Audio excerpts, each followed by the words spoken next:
Nərgiz Əskərova ilə Astroloji YouTube kanalıma hər biriniz xoş gəldiniz.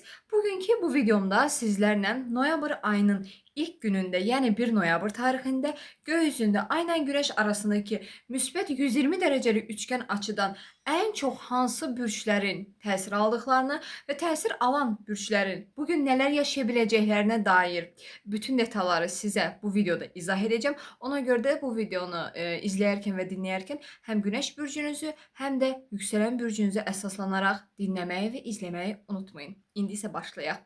1 noyabr tarixində göy üzündə ay ilə Günəş arasında müsbət 120 dərəcəlik üçgən açıdan ən çox təsir alacaq bürclər Günəş bürcü və yüksələn bürcü də daxil olmaqla əqrəblər, balıqlar və xərçənglər olduqları üçün bugün sevgi münasibəti olmayan Günəş və yüksələn bürcü, əqrəb, balıq və xərçəng olanlar duyğusal olaraq sizi dərindən etkiləyən, ruhsal bir bağ hiss etdiyiniz, qədərsel olaraq bugün yeni insanlarla tanış ola bilərsiniz. Bugün tanış olacağınız yeni insanlar tamamilə qədərsel olacaq.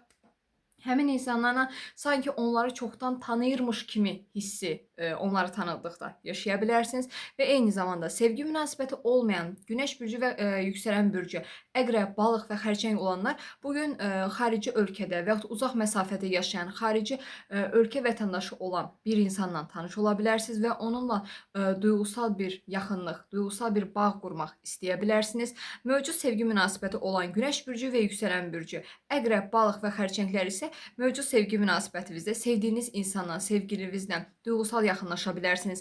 Romantik bir canlanma sevgi münasibətinizdə bugün yaşanıla bilər. Eyni zamanda sevdiyiniz insanla, sevgilinizlə birlikdə gələcəyinizlə bağlı və səyahətlərinizlə bağlı planlar üzərindən ünsiyyət qura bilərsiniz. Sevgi münasibətinizdə daha istiqamlı, daha anlayışlı və duyğusal bir bağ qura bilərsiniz bugün sevdiyiniz insanla birlikdə və eyni zamanda Günəş bürcü və yüksələn bürcü, əqrəb, balıq və xərçəng olanlar bugün yeni tanış olacağınız insanlarla ruh eşi, qədər bağlantısı, uzaq məsafə münasibətləri də gündəminizə gələ bilər. Diqqətli olmağa çalışın.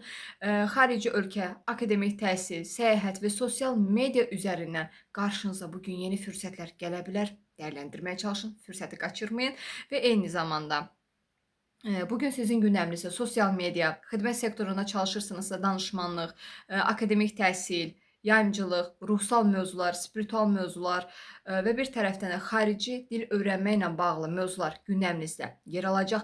İlahi rəhbərlik bugün çox yüksəkdir. İlahi rəhbərlik bugün çox aktivdir sizin həyatınızda və göy üzündə.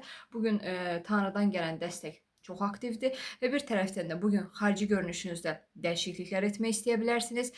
Xəbərçi yuxular görə bilərsiniz. Gördüyünüz xəbərçi yuxuları yuxu dəftərinizə qeyd etməyi unutmayın və eyni zamanda daxilinizdəki səs, içinizdəki səs sizə bugün rəhbərlik edəcək. Özünüzə olan güvəniniz bugün çox yüksək olacaq. Dəyərləndirin bunu.